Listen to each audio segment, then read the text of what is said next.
Hi everyone, welcome back to Network Guru. Want to stop your iPhone screen from rotating every time you tilt it? No problem. In this video I'll show you how to turn off auto rotate quickly. Let's get started. Method 1. Swipe down from the top right. Turn off the screen. For iPhones with Face ID, if you have an older iPhone with a home button, swipe up from the bottom of the screen.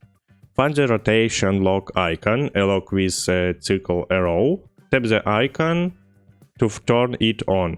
It turns red.